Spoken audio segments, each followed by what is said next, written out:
please remember to leave a like, a comment, share the video about, and if you haven't already, subscribe. Thank you.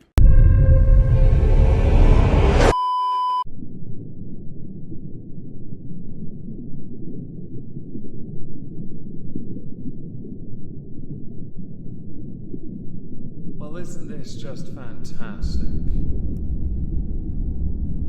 Captain's Log, Subject 230222.8. My team of makers have encountered a considerable amount of resistance, and will make greater efforts to push deeper and with greater zeal. Not from fighting forks, mind you. No, Bork's anus is rejecting the fork-made probe dough. Hello everyone, welcome back to another video. Today we're going to be doing a response video to Just Stop Oil. We haven't covered them since the end of last year. They went a bit quiet, they celebrated the festive period, but they're back, and they've come back with an absolute banger under the hashtag of Valentine's Day. So yes, I'm a week late. With them tweeting out, heartbreaking, Just Stop Oil supporters, hang on, this in the caps, I should do it the other way. Heartbreaking, Just Stop Oil supporters deliver ultimatum to PM. Which means Prime Minister. Orange Viz Jacket, Hannah Hunt and Phoebe Plummer delivered a letter to number 10 Downing Street today, warning that the government must halt licensing any new fossil fuels by the 10th of April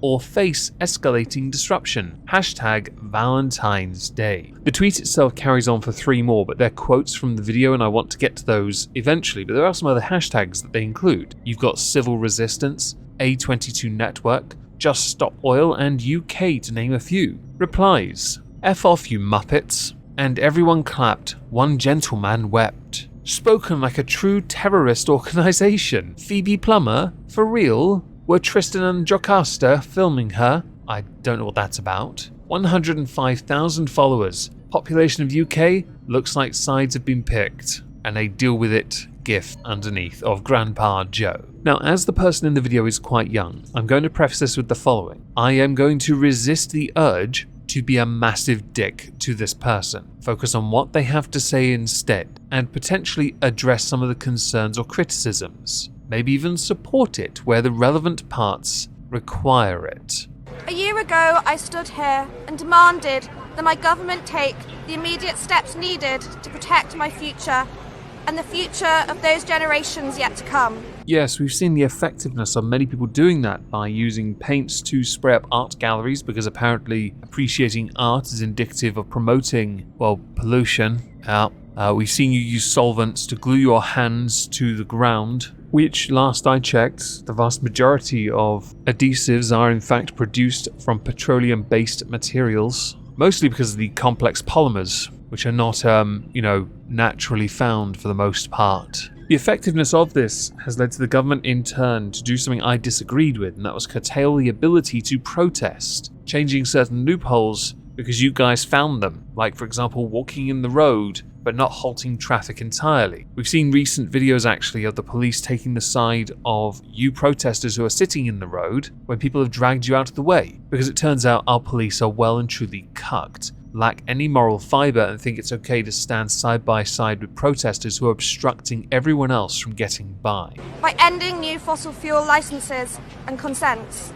Recently, the UK government had said the reason it had allowed such things to happen was to help the steel industry, because the steel industry is dying a very slow, painful death. The steel industry, to save, let's say, face and for optics, decided to say that it would not benefit them in the slightest because it wasn't for them. In fact, that wouldn't work in the slightest. These contradictions do not help us. Add to that with Russia turning off taps and us not having any energy come from them in the form of gas, we have to seek new methods to aid the country and keep it running. While the winter wasn't the coldest it had been for many years, it was still a winter people had to get through. There's only so many candles you can get away with using, and since some countries are going out of their way and some regions of the UK are in fact of banning wood burners, the options for heating are limited, especially when you need something to produce the energy to use the electricity that many governments are forcing us to go instead of using gas, the supply for which is vital.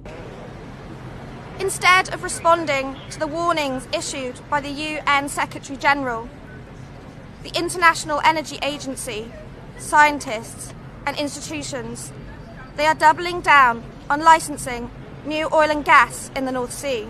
According to an article by offshoretechnology.com, Dr. Andy Samuel of the North Sea Transition Authority, he's the chief executive in fact, said that all developments undergo environmental and emissions assessments. We worked with the industry to cut flaring again in 2021 by 20%, saving enough gas for 130,000 homes. Security of supply and net zero should not conflict. The industry has committed to halving upstream emissions by 2030 and investing heavily in electrification, carbon storage and hydrocarbon. Climate activists say the government plans to acquire more oil and gas from the North Sea contradict its goal to achieve net zero by 2050. Currently, there is some bidding going on, applications for acreage, which should in turn lead to about 100 new licenses being authorized. Around like Shetlands and other areas up north, up to north. I hope this answers your query about the licensing and why it's happening, and what they are doing to try and mitigate any additional problems.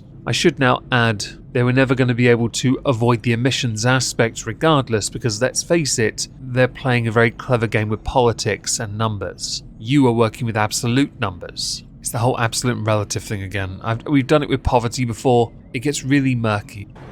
And consenting coal in Cumbria.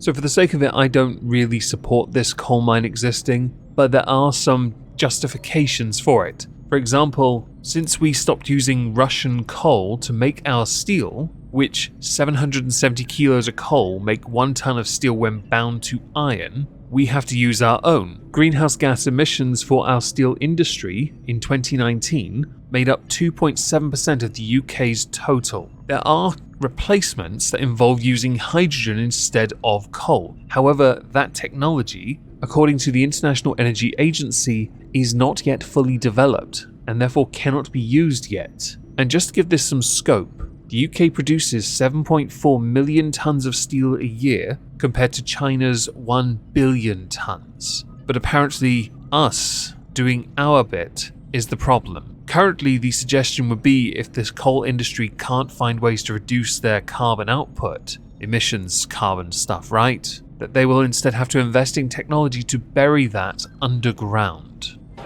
Instead of responding to the wishes of the British people, they are implementing policies that have thrown millions into destitution. To be honest, that doesn't have to apply to energy crisis problems. No. That can apply to anything when a Conservative's in government. Oh, and when Labour are in government. Hell, any other government in government. Anyone who's in government. Past, present, future in all discovered and undiscovered dimensions. And yes, I've just ripped off a quote from Dr. Cox. While enabling fossil fuel companies to make the largest profits in UK history. Yeah, it's not a good look when an energy company says at the end of lockdown, we've got so much money, I don't know what to do with it, while others are having issues because their bills have just skyrocketed. My rage, my fury, is tempered by my love for life and humanity. A year on from delivering Just Poyle's St. Valentine's Day letter, along with hundreds of others, I face multiple trials and the loss of my freedom because we refuse to stand by while our government plan the destruction of everything we love.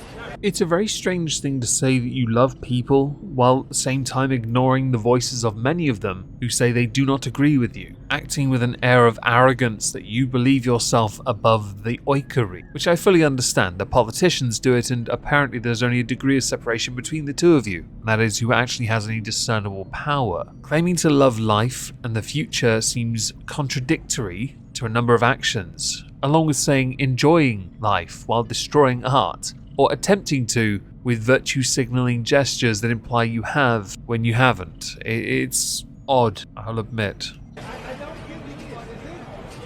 We may not succeed. With tactics you've used so far, I'm inclined to believe you will not. And we may yet bequeath a poisoned, bleak inheritance. But I make this promise to those that I love. For the government to win, it will have to defeat the youth of this country, for we will put our bodies on the line. I'm not convinced. Sitting in a road is not comparable, and there is a false equivalence there. It's an obvious one. I'll resist the urge. You even have some of your own youth who are against you because they're not so naive or narrow-minded as to think, oh, we can make it through with this issue without having access to these resources that we need. We'll be totally fine. It's not like the research isn't complete yet, so we can't, use other methods. No, we're fine. Let's just go with that. Jolly good, splendid, spiffing. Now I'm asking you to pick a side. No Lives Matter 2024, everyone. I will save you from this if you vote for me so I can end all of you. To join me. Nope. To stand with those future generations and with all the ordinary people willing to sacrifice their freedom to protect our future. I'm going to again say no, mostly because I like having a job. We must stop the harm that is new oil and gas.